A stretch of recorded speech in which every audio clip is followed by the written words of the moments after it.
Escape from LA represents a massive turning point for BoJack Horseman as a character and as a series. It also represents a huge crossroads for the audience, forcing us to really examine BoJack's actions and ask if this is a character we can like and root for moving forward. What sets this episode apart for me is the brilliant way that it brought us to this crossroads. While the series has always made commentary on sitcoms and sitcom tropes via horsing around, this episode subverted sitcom situations in a new way, by placing BoJack in a much more defined sitcom-like setting. Throughout Season 2, BoJack's life is presented with a myriad of great new opportunities, all of which fall apart in one way or another. After Wanda breaks up with him and his film is given to a less competent director, BoJack flees Los Angeles and seeks out Charlotte, a Hail Mary pass in an attempt at a happily ever after scenario. When he arrives in New Mexico, he discovers that Charlotte has a husband and 2 children, which cues a brand new, very sitcom-like intro sequence for the episode.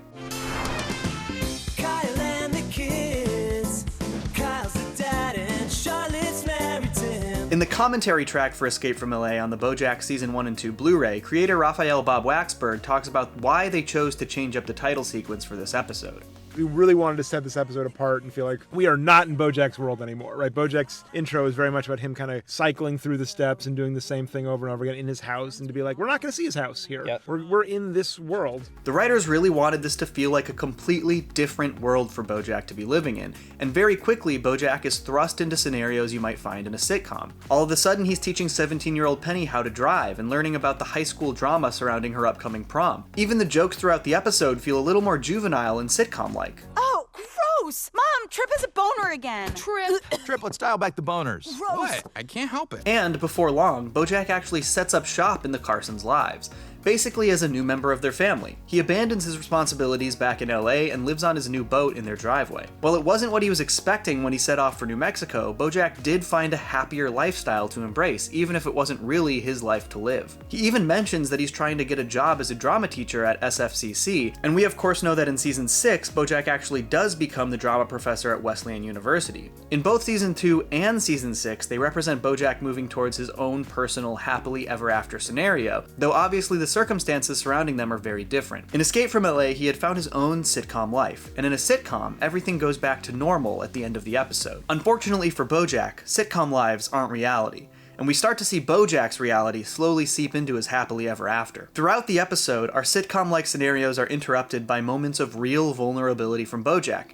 I didn't like the person I was in LA, and I didn't know where else to go. Or by literal phone calls from his life in LA. Pill. I don't care about this. There's one specific aspect of this episode that didn't sit well with me on my first watch from a storytelling perspective, but now that I've come to understand that decision, it really helps elevate the episode. That aspect being the entire idea of BoJack taking Penny to the prom. In the episode, BoJack is the one who suggests this, and I remember watching all those years ago thinking, that's weird and kinda creepy, which, yes, it totally is. That was a valid feeling to have about it. But what I didn't realize back then is that this is sort of playing up a heightened sitcom-like situation that you wouldn't usually find in real life. It's a completely unrealistic celebrity takes you to prom scenario, and that's why it makes sense within the story. BoJack was basically continuing to test the limits of his new sitcom life. At the prom itself, we get another small detail that I think is pretty representative of BoJack's New Mexico life not ending well. Now boys and girls, if you want to do the BoJack, take your hands and put them on your...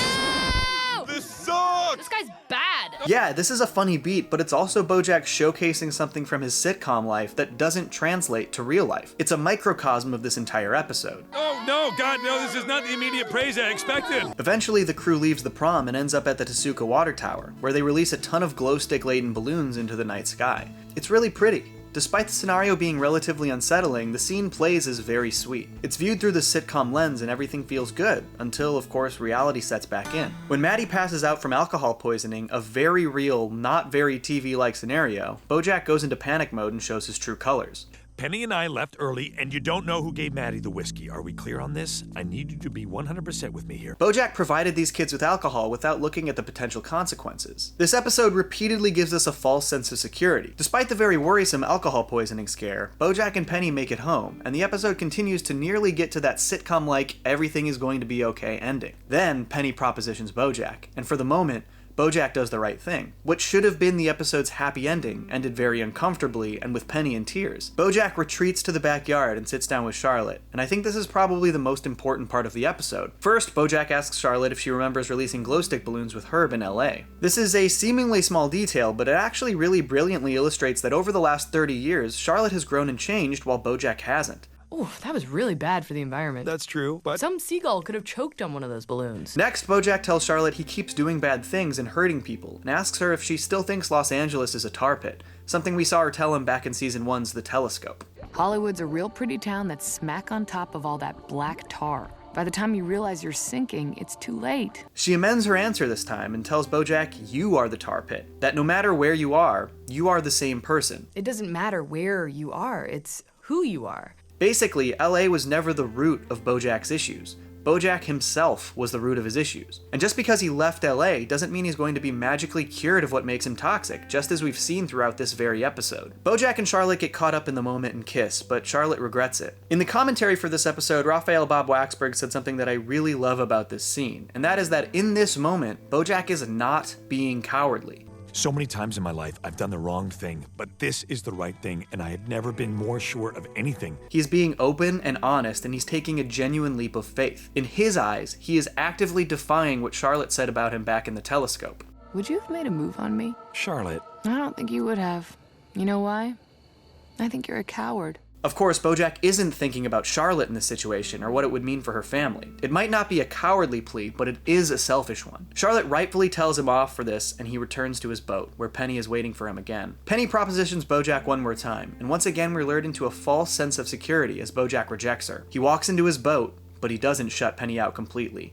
He metaphorically leaves the door open by literally leaving the door open. Ironically, the thing that draws Charlotte's attention to the boat is one of the lingering glow stick balloons, a visual representation of BoJack's stunted mentality. Charlotte's slow approach to the escape from LA is heart-wrenching and so suspenseful. As the viewer, you're hoping that Penny isn't in the boat with BoJack, but of course she is. Charlotte drops season 2's F-bomb, ending their friendship once and for all. BoJack leaves New Mexico, and the BoJack theme song kicks in. The sequence was not only really beautiful and well animated, but it's a really smart representation of BoJack's post-New Mexico mindset and journey. When the episode started, we got a sitcom theme song. We were shown that BoJack is as far from his typical life as he could possibly be. But once he ruins everything, that theme song we all know and love kicks in. His return to LA represents his return to his old lifestyle. His sitcom escape has ended, and everything he abandoned is waiting for him back in Los Angeles. But as we know, it was always waiting for him. And while living in his dream sitcom in New Mexico might have felt like it had no consequences, we also know that it would have lasting effects on his life, his relationships, and his public image. Did you take a high school girl to her prom? That was a family friend. There is no sitcom-like situation that protects people from lasting consequences. Even if it feels like that's what it is, reality will seep in eventually. This was even showcased earlier in season 2.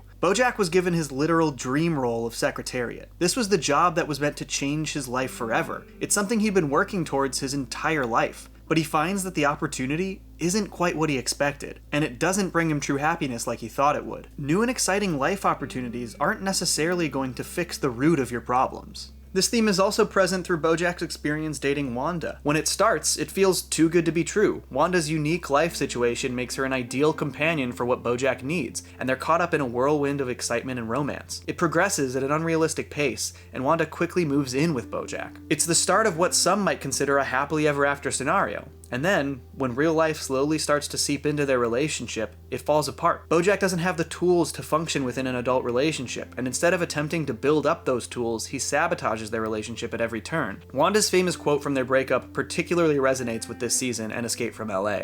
You know, it's funny. When you look at someone through rose-colored glasses, all the red flags just look like flags. If only BoJack had listened to this profound observation by Wanda, maybe he wouldn't have fallen so hard in Escape from LA. Throughout his time in New Mexico, BoJack is wearing rose-colored glasses, and those are allowing him to see everything in a sitcom point of view that was ultimately very harmful. It didn't allow himself to see the red flags popping up left and right, and when he finally saw them, it was too late. Like I said, there is no happily ever after or rose-colored glasses that can protect people from lasting consequences. This is true for BoJack, and it's true in real life. Escape from LA is a harrowing sitcom subversion. It shows what can happen if real-life consequences are ignored in favor of happily ever after type goals. The events in New Mexico ultimately aided in major fallout with his best friend. They aided in the loss of BoJack's relationship with his sister Hollyhock. They aided in the drug bender and subsequent death of his friend Sarah Lynn. There was no happily ever after in New Mexico for BoJack. In fact, it was the opposite. I think BoJack as a series, and particularly this storyline, is a cautionary tale. You shouldn't ignore the difficulties and realities of life in favor of some quick fix scenario. It might seem like the easy way out in the moment, but ultimately, it could cause pain and heartbreak down the road. Not just for you, but for the people important to you too.